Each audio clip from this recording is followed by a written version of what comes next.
All right, and welcome to the 2024 edition of Preparing for Computer Science. And this is specifically for the curriculum for CS1101 at University of the People. But this is great for anyone who wants to learn Python and computer science programming fundamentals. So we're not wasting any time, we're getting straight to the point in looking at the tools that we'll be using. I highly recommend that you use a few of these tools. You don't have to use all of them, but Replit.com allows you to start programming quickly and easily without installing tons of software. Just start it with a Google account and it's free for you to access. Let me go ahead and log in and just quickly show you what it looks like. Alright, so as I mentioned, you can use your Google account or social media to sign in. I recommend you use the Google account and it's free for you to do so. Alright, and I am in the interface. So when we are ready to create our programs, you just go create Reple. We'll be using Python for this course, and you can give it a name. For example, you could say um, practice, and you could give it like maybe the date, whatever you want to do, or just a unit. It's just anything that you want to name it. It's just for testing purposes. You can also download the code later on. Select create repo, and it loads an online space for you where you can begin programming. The next resource we're going to look at is both a textbook and an online compiler. So this is going to be a great way for you to use a ThinkPython book in something called a Jupyter Notebook. You'll learn more about what that is later on, but you'll see it's organized in links. So if you come here to this web URL, which I will provide for you as well, in the description, you can go ahead and quickly go to the chapter section exercises.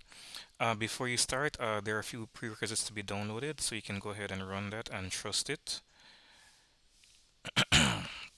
And in doing that, let me just quickly help you to preview some of the information here. So one of the first concepts you'll learn, for example, are arithmetic operators. So what would happen if you try to perform an addition in a Python interpreter? So if I run this, it'll just do the addition. Alright, so the Google Colab is a free interface that's actually running Python behind the scenes, so you don't need to install anything. So this chapter here goes through some fundamental concepts so we can run arithmetic operations with Python, as you see here. We can, I don't want you to really try to do too much experimenting, but you can actually, uh, in your own, if you create your own notebook, you can run your own code at your own leisure. So let me just quickly show you how that would work. Alright, so for example, I could say print the numbers I will add are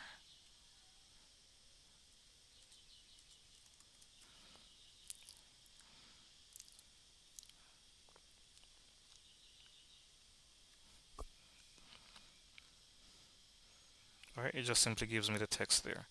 If I wanted to be able to do some code, I can put my own numbers there. So I can do my own addition and I can run it. Alright, of course, you can also do this in a print statement as well.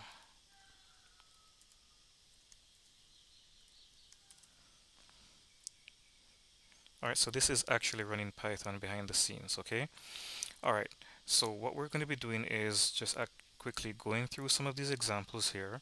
Because this arithmetic is pretty standard, I'll let you practice that on your own.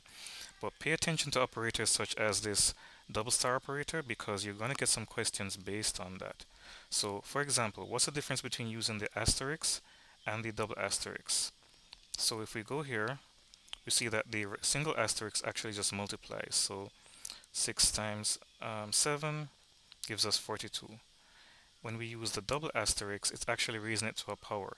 So this would be saying 7 times itself, or 7 times 7, 49. Okay, so pay attention for that because this question will pop up to help you to understand the difference between operators. Right, you're going to be able to get familiar with some arithmetic functions as well.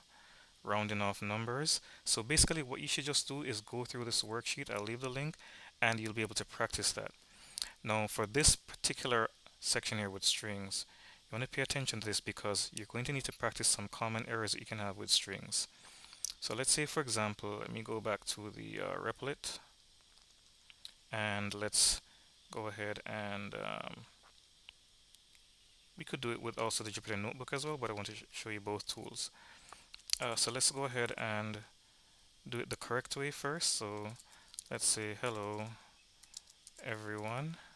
That was the AI assistant trying to complete the code for me. And if we run that, we see we get the message. It takes a little while to get this run up. Hello everyone. If we leave out one of these quotation marks, then it's going to give us an error. And when you're doing your assignments, you'll want to make a screenshot of the error and then comment and say exactly why did it give an error. Here we have a syntax error. Syntax means you're broken a rule in the language, and so we know it's missing one of the actual quotation signs. So there it is. You'll also get the same problem if you have a single quote mismatched with a double quote. So if I run this, I'll also get an error, which you'll see in a second or two, right? Okay, so it's not terminated properly, but the thing with Python is that you can use single quotes if you use them in pairs. So if I use a pair of single quotes, then we're fine, we won't have an error. So it's alright, so there you see now it says hello everyone without an error. If we have no quotations at all, let me just clear this so we can, right. If we have no quotations in the brackets whatsoever, and we try to run this, then it's going to think that this is a variable that we were trying to print out. Let me just use a single word for example. Let's run this again.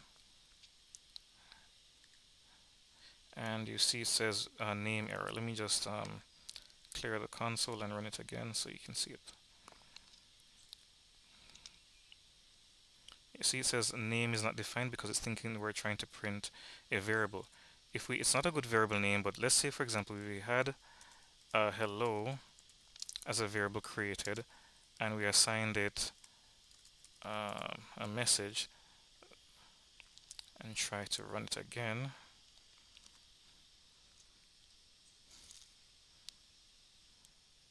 Okay, case sensitive, so we have to use a capital here if we're using a capital in the brackets. Alright, so let's go and let's run that again. And then you see it prints the content of the variable. So if you don't have a quote, it's expecting a variable. So just saying all of this to give you a preview as to how you will experiment documenting errors in your program. Let me just put the original content we had before. Right, so you can see the difference. Without quotes, it's expecting a variable, so you get a name error. With quotes, it's printing a string message there. Alright, so this will help you to prepare for the first unit. You want to make sure that you complete your activities by Sunday, Monday. Please leave a message or a comment for further questions so I can assist you. I should be able to also update a group link where you can have a chat with us. Alright, so leave your comments and let me know how this helped you.